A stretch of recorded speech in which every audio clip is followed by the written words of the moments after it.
Musa Mara bi min ye nɛgɛ kanɲɛ 15 waati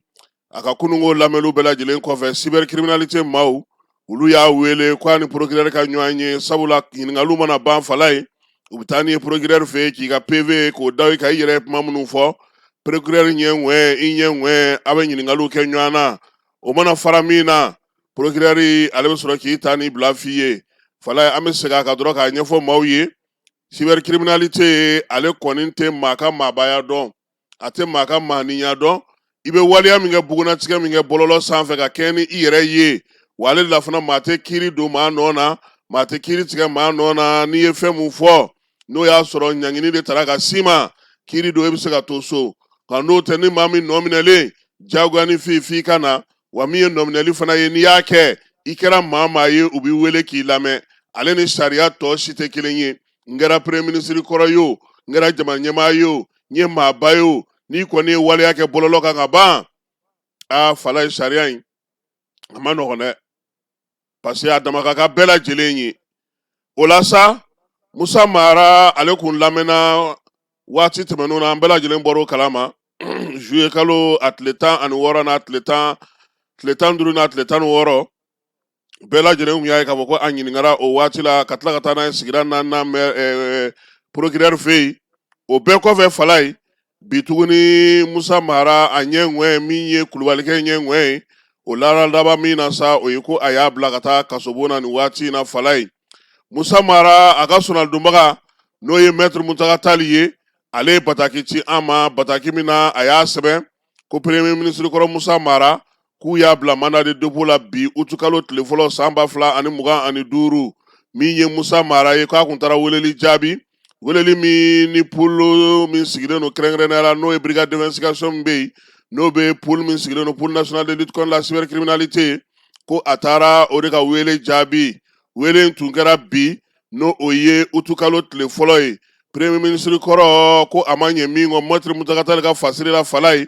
k'u y'a bila ko ka taa kasobonba la min ye bɔlɔlɔ sira fɛ kabi juillet kalo tile 4 a kun ye bataki min sɛbɛn bataki min kɔnɔna na a ko k'a taara bɔ an ka maa minɛlen dɔw ye n'o bɛ tali kɛ Rasbach la Adama Ben Jara Clément Dambele min ye Lewura ye Kawu Jim ale ni Rose Poivron ka taa se Mohamed Yusuf Bachir Rasbach a ye o bɔlɔlɔ kan ka sɛbɛn min kɛ k'a fɔ k'a taara b'olu ye ko laadala a bɛ taa b'u ye wa fana k'u ni lami k'a yira k'a fɔ k'u k'u hakilina kɛ kelen ko don nataw la wulikajɔ bɛ sen na min bɛna n'a to u bɛ se ka u yɛrɛ sɔrɔ cogo min fala ye o min sɛbɛnna juillet kalo tile 4 a ka Twitter kan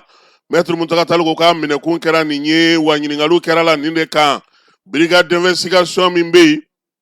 n'o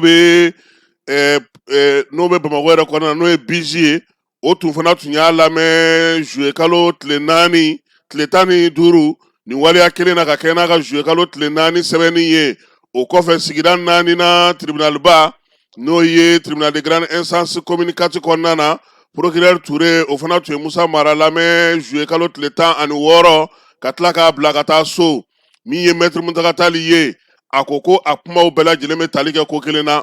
ko nɔminɛli ni sɛgɛsɛgɛli minnu kɛra k'a bɛɛ lajɛlen ye kelen ye procureur min bɛ cybercriminalité kunna sa n'o ye docteur Adama Kulubali ye k'a kɛlen ka Musa Mara lamɛn a ka kuma fɔlenw ka kunungo k'a ko k'a bila ka taa kaso la a ka kiiri o bɛna kɛ septembre kalo nata o tile 29 a bɛ bɛn ntɛnɛndon dɔ ma fala ye ko min ye Musa Mara a jalakira mun ni mun na min ye degun ye k'a y'o ta ka ɲɛsin faso ma n'aw b'a fɔ ma ko atteinte au crédit de l'État Musa Mara fana ko a ye kan sɔsɔli kɛ ka ɲɛsin jamana marabaaw ma n'o ye opposition à l'autorité légitime ye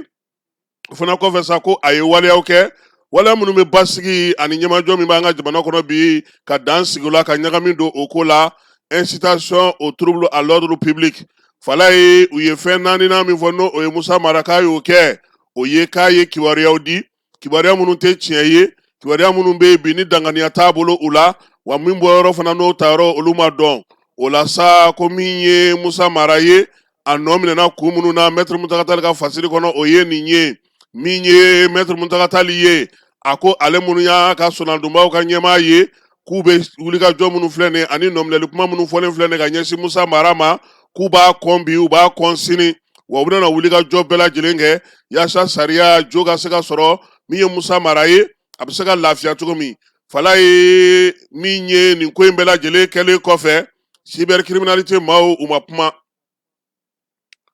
u ma bataki bɔ u ma kunnafoniya di waliya mun kɛra fɛn minnu sigira sen kan anw bɔra ka fɛn fɔ sisan nin bɛɛ lajɛlen bɛ Maître Muntaka Tall ale ka communiqué o de kɔnɔna na Fala wulada in na min ye Choguel Kokala Mayiga ye a masurunamaw a limanaw a n'a a kanubaw olu caman fana y'a bila u ka bɔlɔlɔsira kan k'a yira sa k'a fɔ ko min ye premier ministre kɔrɔ ye k'a tun bɛ pôle économique la bi sɔgɔmada in na maa min tun b'ale kɛrɛfɛ sa ka se ka baara ninnu nɔgɔya a bolo n'o ye avocat ye u ko k'o ye maître Cheikh Umaru Konare ye sɛbɛn belebeleba 2 u kɔni ko ko Choguel nɔ minɛlen n'o la a na kɛ wariko ye ale ta na tali kɛ o la ɲininkaliw kɔni daminɛna nɛgɛ kanɲɛ 8 ka taa kun fori nɛgɛ kanɲɛ 18 fo a tɛ se ka na de la ye sisan lamɛnni kɔfɛ u ko ko premier ministre kɔrɔ k'a ka taa a ka so nka Fala ye an ye kibaruya min sɔrɔ o ye k'a fɔ ale ta tɔ o bɛ taa laban min ye cour suprême na o bɛna n'a fɔ min kan ka sigi sen kan yaasa baara min don an ka se k'a tɔ bɛɛ lajɛlen ɲɛdɔn nka n'Ala sɔnna a ma sini an na maître Cheikh Umaru Konare wele k'a ɲininka n'o y'a sɔrɔ bataki b'a fana bolo ka kɛ ni Choguel ka weleli ye kɛrɛnkɛrɛnnenya la ka se ka faranfasiya di mɔgɔw ma u bɛ se ka faamuyali sɔrɔ nin ko ninnu na cogo min na Fala ye an bɛ taa fan fɛ an bɛ sɔrɔ ka segin ka na an ka kuma kɛnɛ kan